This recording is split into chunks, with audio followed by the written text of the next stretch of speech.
Joining us now for World Brief and the review of some of the headlines of today's newspapers from around the world is Adefemi Akinsanya. Good morning, Adefemi. How are you in London this morning? Are you one of the anti-far right protesters? Where are you? I see you are safe. Anyway, good morning. Good morning, Dr. Rubin.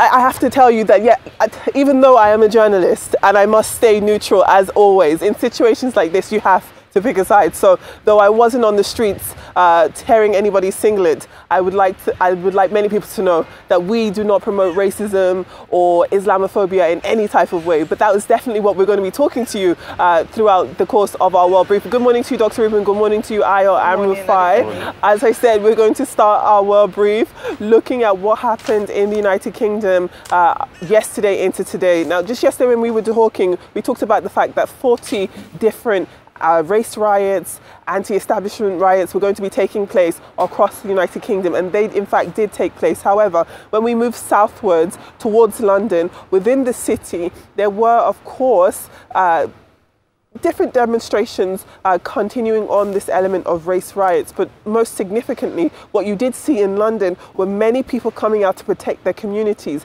In North and Northwest London, areas like North Finchley and Harrow, you had people coming out en masse to protect and protest against what we've been seeing over the last few days in terms of anti-immigrant, anti-Muslim race riots that we've been seeing. But the biggest show of force of this type was seen in Walthamstow in East London, where more than 1,000 people came out to the streets to denounce the racism that has been spearheading a lot of these different protests that we've been seeing across the United Kingdom. So in Walthamstow, you had people coming out, cheering, protecting their communities, holding up signs, denouncing Islamophobia, denouncing the racism and the anti-immigrant sentiment that has been bubbling throughout the United Kingdom over the coming days. Talking about that, we do know that the United Kingdom government has made a huge deal of wanting to prosecute these rioters as soon as possible. And if we take a look at the front page of some papers in the United Kingdom, it will show just that. If we look at the front page of The Sun, for example,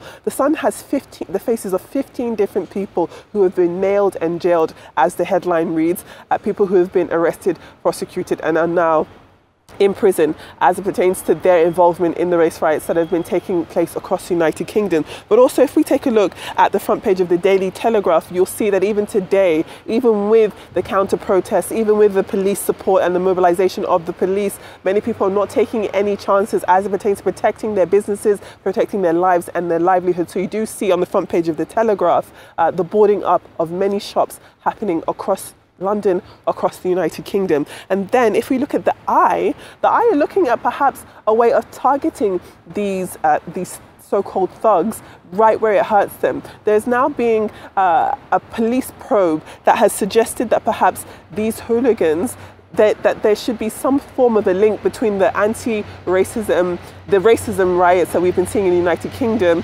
and football hooliganism. And perhaps the people involved in these race riots would be banned from attending football events. That would be something that would be quite significant, because for generations, the United Kingdom has developed quite a terrible reputation for misbehaviour when it comes to football fans. So if there's supposed to be a link between the riots that we've been seeing, these far-right riots, and football hooliganism, perhaps banning perpetrators from attending football matches will go some way as to dissuading them from going out to the streets and creating this type of problem. So that's what we're seeing on the front page of the Eye. Again, a lot of the newspapers in the United Kingdom dominated by prosecutions, dominated by pictures that we've been seeing of these protests. But as I said, and as we can see on many different pages also, there's the commendation of the people of Walthamstow and many communities across London who've come out in these counter-protests to protect the fabric of London, the fabric of the United Kingdom as a multiculturalist, as a multi-religious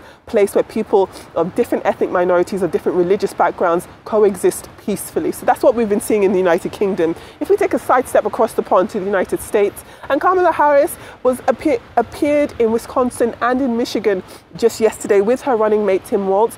And I wouldn't say that she had a difficult time, but we will say that during her campaign speech, around halfway through, she started to be heckled by members of the crowd who were shouting While she was speaking, Kamala Harris, you can't hide, you support genocide. This is, of course, something that she may well have expected, especially in areas like Michigan, where there's a huge Arab Muslim population, people who do not feel represented in U.S. foreign policies as it pertains to what we're seeing right now. It's no secret that the United States is a huge ally of Israel, and as a result of that, a byproduct of that support leaves many people of Arab and Muslim heritage feeling alienated by the US foreign policy.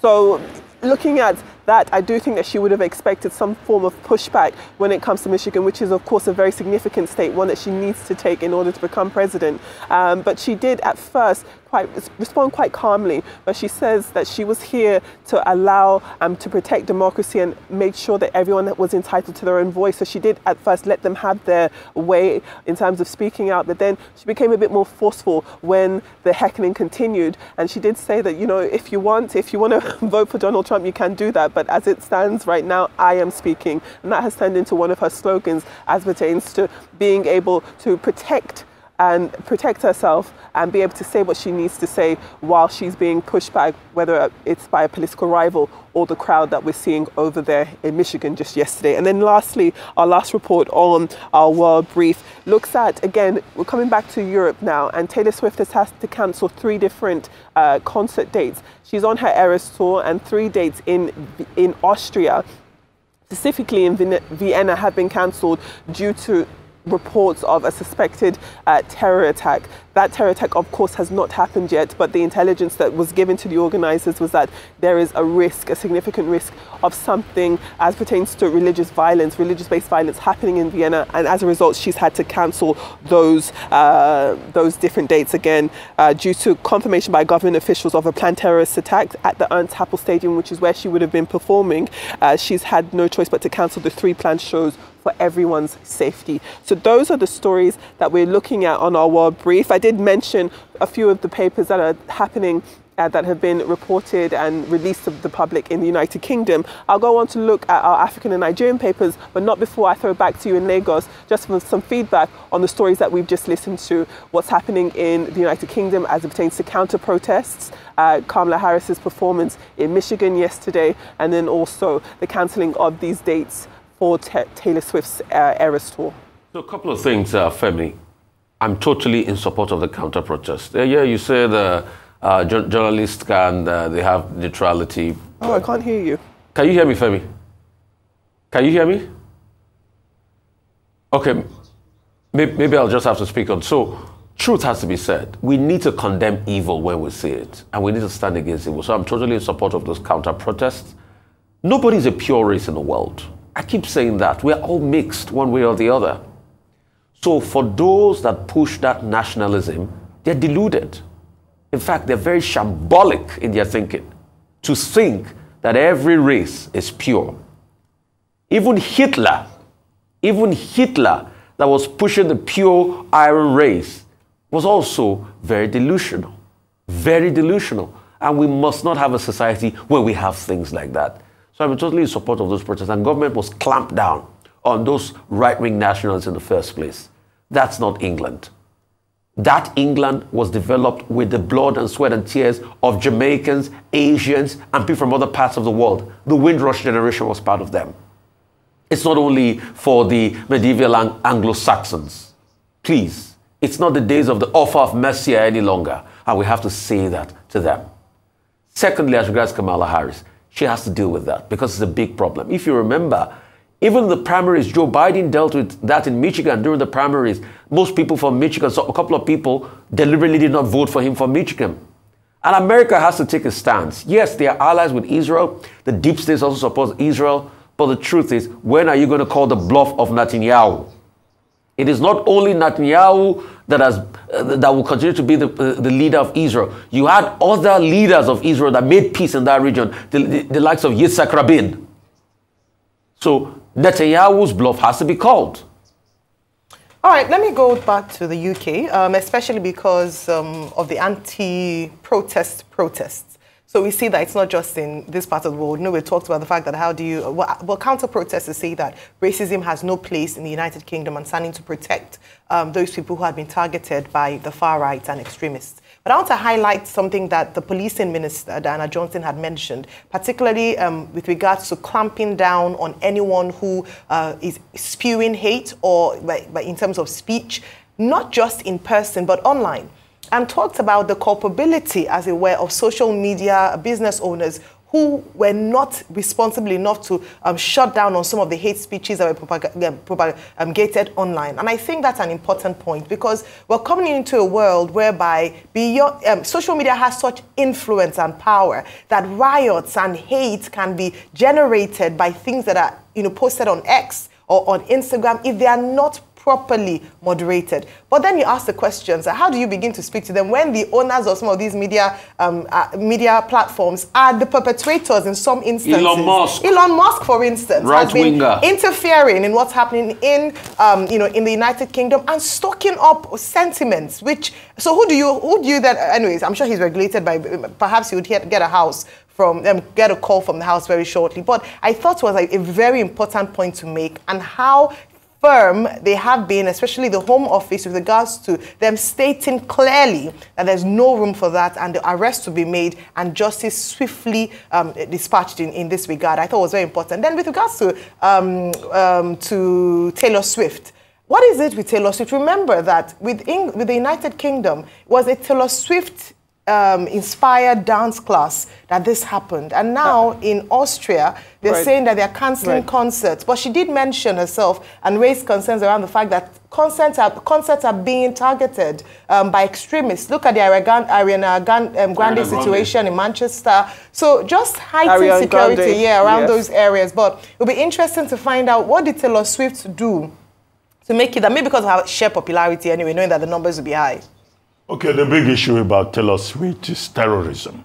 2 suspects have already been arrested in Austria, trying to threaten the 3 concerts to be held in Austria. 65,000 persons per day are projected to attend. That's that about Taylor Swift. There's nowhere in the world that terrorism will be encouraged. And with persons having been arrested with chemical substances, the cancellation seems justified. Now, in London, yesterday we were told that 6,000 security men will be put on the streets. 400 persons have already been arrested. 140 people have already been charged. As of this morning, 3 persons have been in prison, 3 years in prison, including the man who punched a policeman in the face in Southport. Now, that's the situation we have. Yves Cooper was in fact saying that, look, if you get involved in the riots, you will take 10 years. But that's not happened. The highest that we have seen is 3 years. But the more interesting development in Britain is the fact that persons came out.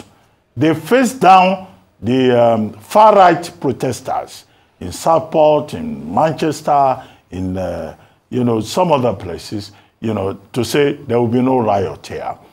We have seen it also here in Nigeria, where you have counter-protesters. But the lesson for me is that in Britain, these counter-protesters, we have not heard that anybody gave them money. We have not heard that, they collected $2,000 or £2,000 and they were waiting for the balance of £5,000. The kind of story that you hear in Nigeria. So, Elon Musk, is it right to say Britain faces a civil war? I've asked the question, what is his own stake in the matter? But we have seen far-right and counter-protesters. Finally, as for Harris, I think that Wales is doing a good job of being the attack dog of the campaign. Third stop yesterday in Michigan. The big issue in Michigan is that it's a predominantly Arab community. And that you can understand that they are pro-Palestinian, trying to heckle, Kamala Harris. But as for Tim Walz, he's doing a good job of calling Trump and Vance very weird people. He's the attack dog of the campaign, as we have seen. He has been in Philadelphia. He has been in Wisconsin. He was in Michigan also yesterday, trying to strike all the right notes. maybe to be president in America, maybe you need an attack dog. And I think Tim Walz is living up to the billing. Back to you. Exactly. Thank you very much for all of your comments on these different stories. Let's take a look now. I'm hoping that we have some time to take a look at some newspapers across the African continent. We've already discussed newspapers here in the United Kingdom. Let's take a look now at the front page of the Daily Graphic in Ghana. The Daily Graphic in Ghana is looking at the president there, President Nana Akufo-Addo, tightening his grip on public land in the country. As it pertains now in Ghana, presidential approval is now going to be needed for the sale and transfer of land, and that move has been in order to confirm and make sure that public land in Ghana is used for public purposes. So that's why you see a tightening of the president's grip over public lands over in Ghana. And then if we take a look at East Africa now, at the Daily Nation of Kenya, they're looking again at this Ruto-Raila alliance, as it's called, and how it faces another litmus test, being that more protests in Kenya are expected today.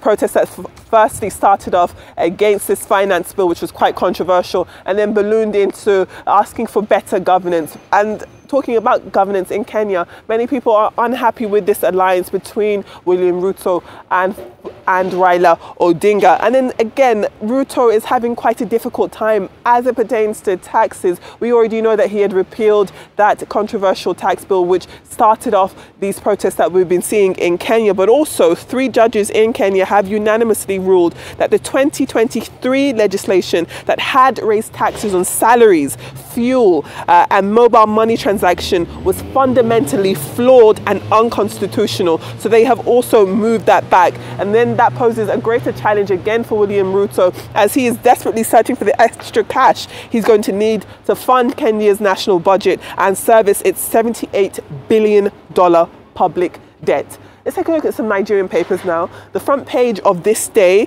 looks at the federal government beginning its investigation into the nationwide protests that we've been seeing. This is day 8 of the #EndBadGovernance protests in Nigeria. And the federal government says it has begun its own investigation into ulterior motives, people using these protests to try and plant seeds of dissent to the extent that it's calling for a complete change of regime in the country. So that's what the federal government says it's going to be investigating. But also to the top of This Day this morning, you do see this headline talking about Dangote and the NNPC face-off. And you thought the leader of the NNPCL, Mele Kyari, coming out to say that they are neither thieves nor saboteurs. And in further to that, Dangote has confirmed that he has received or is receiving 60% of its crude from the NNPC. So that's the latest that we're seeing on the front page of This Day. If we move on to the New Telegraph now, and the New Telegraph again is quoting the federal government,